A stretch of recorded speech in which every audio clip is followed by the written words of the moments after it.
आउज़ुबिल्लाहिमिनश्शैतानिर्रजीम बिस्मिल्लाहिर्रहमानिर्रहीम। अस्सलाम वालेकुम डियर स्टूडेंट्स। इससे पहले हम लोग स्टडी कर रहे थे enzymes chapter number 7 of class 9 book biology. अब हम लोग स्टार्ट करेंगे with the topic mechanism of enzyme action के एंजाइम्स किस तरह से काम करते हैं। इससे पहले मैंने आपको बताया था कि एंजाइम्स की करैक्टरिस्टिक्स क्या हैं, एंजाइम्स क्या होते हैं, और अब हम स्टडी करेंगे कि mechanism of enzyme action, enzymes किस तरह से काम करते हैं, कौन कौन सी ऐसी चीज़ें हैं जो एंजाइम्स को वर्क करने में हेल्पफुल होती हैं।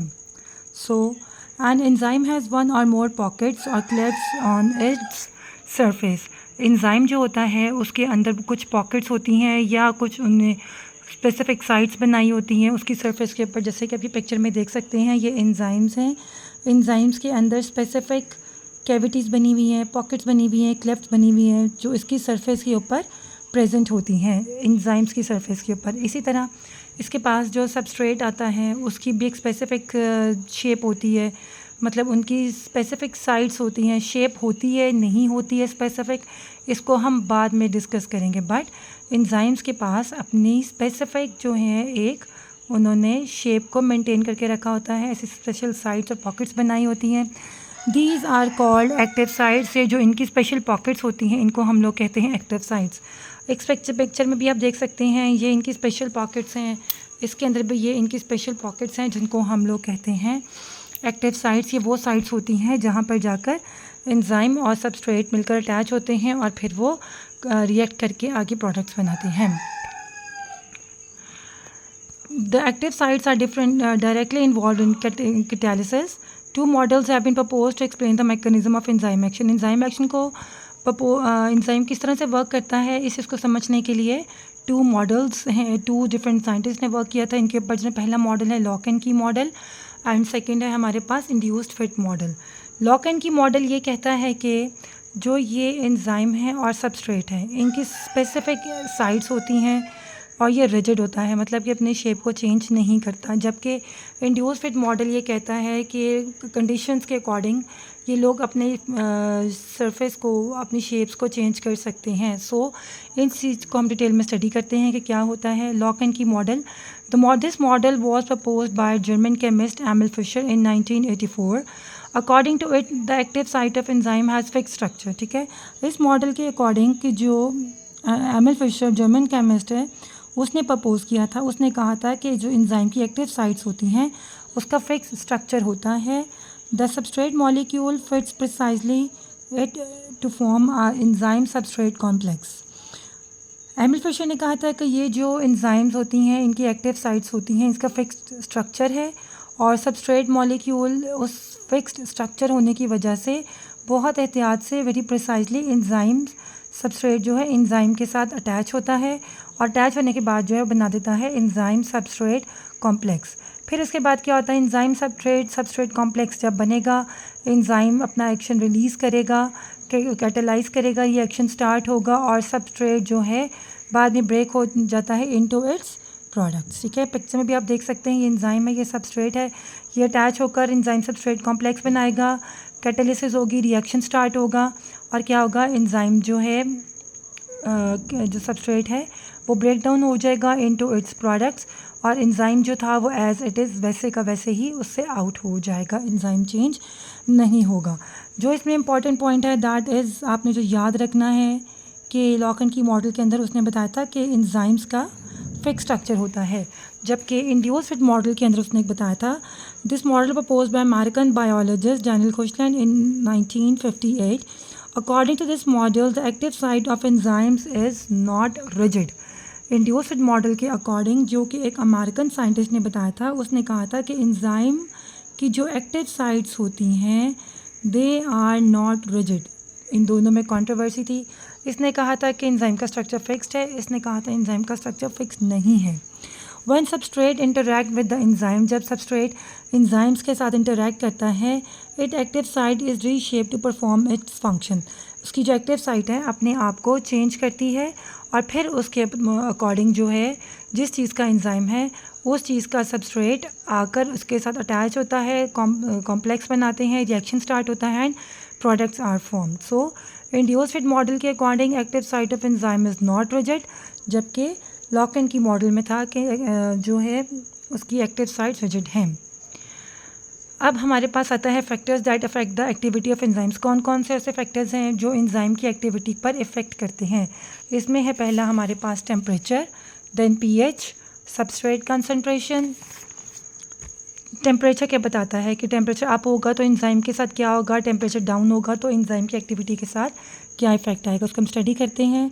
Temperature, each enzyme work at maximum rate at a specific temperature called optimum temperature. जितने भी एंजाइम्स हैं एक ख़ास टेम्परेचर में काम करते हैं और उस टेम्परेचर को हम लोग कहते हैं ऑप्टिमम टेम्परेचर। तो optimum temperature for most of the human enzyme is 37 degree centigrade. Humans के जितने एंजाइम्स हैं वो 37 डिग्री सेंटीग्रेड के ऊपर जाके काम करते हैं और ह्यूमंस के अंदर 37 डिग्री सेंटीग्रेड को हम लोग कहते हैं this is the optimum temperature जिसके अंदर एंजाइम्स प्रॉपर वर्क करते हैं। When temperature rises to a certain limit, the heat adds in the movement of molecules। जैसे ही टेम्परेचर राइज होना शुरू होता है हीट जो है मॉलिक्यूल्स के अंदर ऐड होना शुरू हो जाती है, so the rate of enzyme action increases. But when temperature is raised well above the optimum temperature, heat breaks a bond in enzyme molecule। अगर बहुत ज़्यादा टेम्परेचर ऑप्टिमम टेम्परेचर से ऊपर जाना शुरू हो जाएगा तो क्या होगा कि जो एंजाइम के अंदर जो मॉलिक्यूल्स प्रेजेंट है उसके जो बॉन्ड्स हैं वो ब्रेक होना शुरू हो जाएंगे। जब वो ब्रेक हो जाएंगे तो एंजाइम प्रॉपर काम नहीं करेगा। In this way globular structure of enzyme is lost.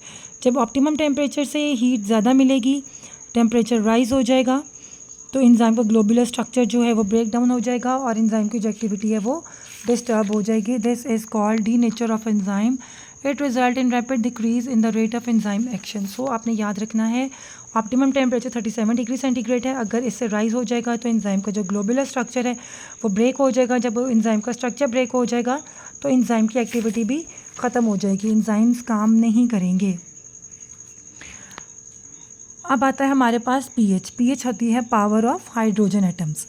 ये अगर पीएच अगर बहुत ज़्यादा हो जाए तब भी एंजाइम की एक्टिविटी डिस्टर्ब हो जाती है। अगर पीएच बहुत लो हो जाए तब भी एंजाइम की एक्टिविटी डिस्टर्ब होती है। जो नॉर्मल पीएच है इसको हम स्टडी करते हैं कि कितनी है पीएच। अगर एसिडिटी की तरफ ज़्यादा एंजाइम चला गया है बहुत ज़्यादा अपनी नॉर्मल पीएच रेंज से तब भी डिस्टर्ब हो जाएगा और अगर उसकी पीएच बेसिसिटी की तरफ चली गई है तब भी जो है वो एंजाइम डिस्टर्ब होगा। सो let's study enzyme are sensitive to the hydrogen ion concentration of fluid in which they work।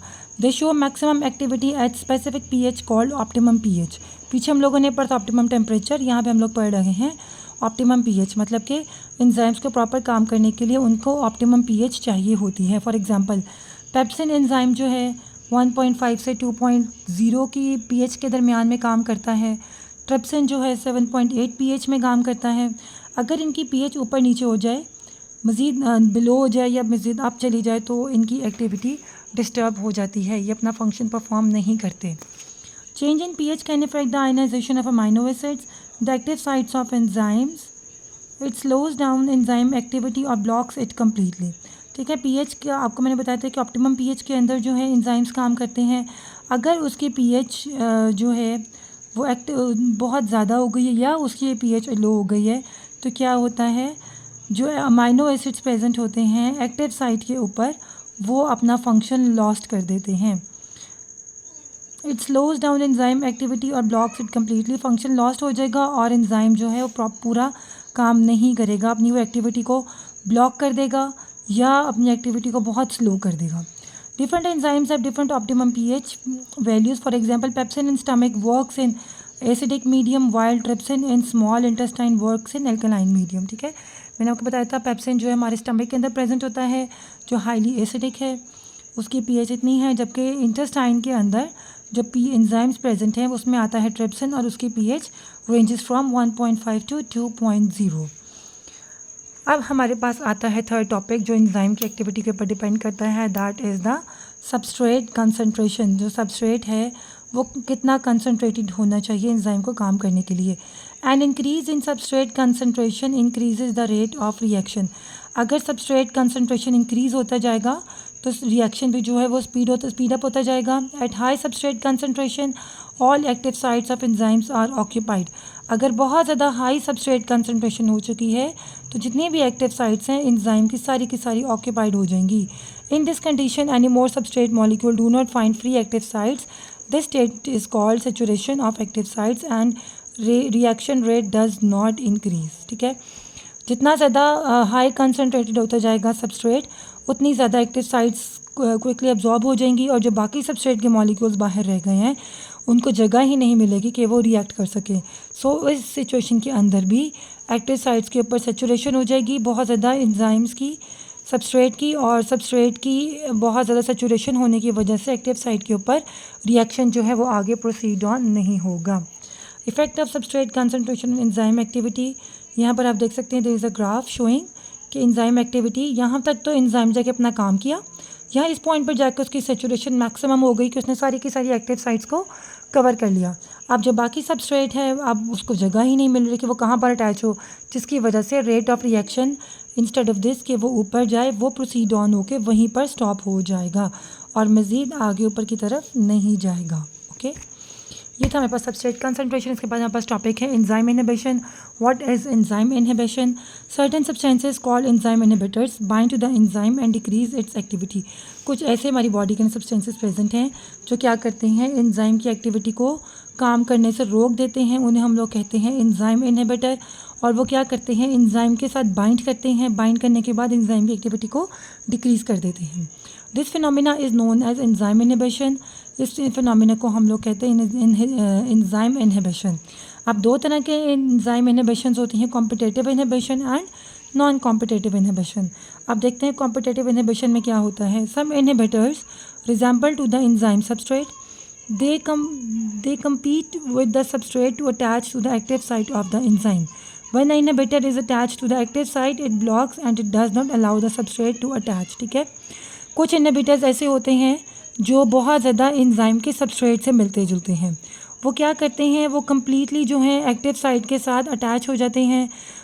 जब इनहिबिटर जो है एक्टिव साइट के साथ अटैच हो जाएगा तो क्या होगा, वो कम्प्लीटली जो है अपने आप को ब्लॉक कर देगा और सबस्ट्रेट को है वो अलाउ ही नहीं करेगा कि वो उसके साथ अटैच हो। जब सबस्ट्रेट अटैच नहीं होगा उसके साथ तो क्या होगा, रिएक्शन प्रोसीड ऑन नहीं होगा। ठीक है ना, आपने पता एंजाइम को अपना काम करने के लिए एक्टिव साइट के ऊपर सबस्ट्रेट आके अटैच होता है, देन रिएक्ट करता है। अगर जो इनहिबिटर एंजाइम है वो एंजाइम के साथ आकर अटैच हो जाएगा तो सबस्ट्रेट कम्प्लीटली अटैच नहीं होगा और रिएक्शन प्रोसीड ऑन नहीं होगा।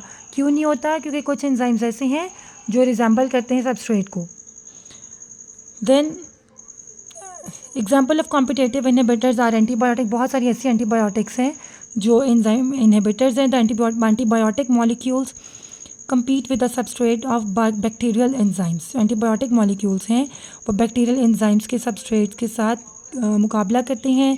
दे attach to the bacterial enzymes and inhibit them. वो क्या करते हैं, बैक्टीरियल एंजाइम्स के साथ अटैच होते हैं पर उनको रोक देते हैं and do not allow to perform their function.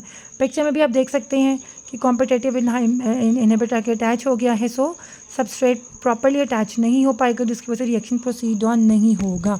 ये तो हमने पढ़ा था कॉम्पिटिटिव इनहिबिशन के अंदर। ठीक है, आपने इसके ना पॉइंट्स याद रखने हैं कि एंजाइम सबस्ट्रेट है और वो अटैच हो गया एक्टिव साइट के साथ, और अटैच होने के बाद उसने क्या किया है, बहुत सारे ऐसे मॉलिक्यूल्स हैं जो अपने आप को रिजेंबल करते हैं टू सबस्ट्रेट, जिसकी वजह से अटैच नहीं हो पाता, रिएक्शन प्रोसीड ऑन नहीं होता।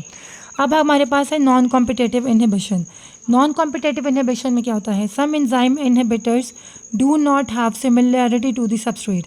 कुछ ऐसे एंजाइम इनहिबिटर्स होते हैं जिनकी सिमिलैरिटी सबस्ट्रेट जैसी नहीं होती। They do not attach to the active site of enzyme. वो एंजाइम की एक्टिव साइट पर अटैच भी नहीं होते। Rather attach to some other location of enzyme, और एंजाइम के किसी और जगह पर जाकर अटैच हो जाते हैं। This attachment changes overall the shape of enzyme and also shape of active site. यहाँ पर आप देख सकते हैं कि ये एंजाइम था, कॉम्पिटिटिव इनहिबिटर था जो सेम टू सेम सबस्ट्रेट जैसी प्रॉपर्टीज़ रखता था। वो अटैच हो गया, एंजाइम को कुछ भी नहीं हुआ। जबकि यहाँ पर जो है ऐसा इनहिबिटर आकर अटैच हुआ है जो एंजाइम की किसी भी सरफेस के ऊपर कहीं पर भी जाकर अटैच हो सकता है। वो जब ऐसा इनहिबिटर जो एंजाइम की किसी भी सबस्ट्रेट इसके सरफेस के ऊपर जाकर अटैच होगा, वो क्या करेगा, उसकी शेप को चेंज कर देगा। जब उसकी शेप चेंज हो जाएगी तो एंजाइम की एक्टिव साइट भी चेंज हो जाएगी। आप देख सकते हैं यहाँ पर एक्टिव साइट ऐसी थी, यहाँ पर एक्टिव साइट चेंज हो गई है। So this change does not fit substrate and enzyme is inhibited. So क्या होगा, जब ये सबस्ट्रेट की शेप इसे नहीं मिलेगी, सबस्ट्रेट एंजाइम के साथ अटैच नहीं होगा, रिएक्शन नहीं होगा, तो एंजाइम जो है वो अपने आप को इनहिबिट कर देगा, वो रोक देगा कि उसने जो है रिएक्शन नहीं करना, क्योंकि सबस्ट्रेट उसके साथ प्रॉपर्ली अटैच ही नहीं हुआ। Examples include heavy metals like mercury and certain other drugs used in cancer therapy. Cancer therapy के अंदर डिफरेंट यूज़ करते हैं मेडिसिन्स और डिफरेंट ड्रग्स, उनके अंदर ये प्रॉपर्टी होती है कि किसी भी सेल के जाके बाइंड कर जाती है जहाँ पर रिएक्शन प्रोसीड ऑन नहीं होता।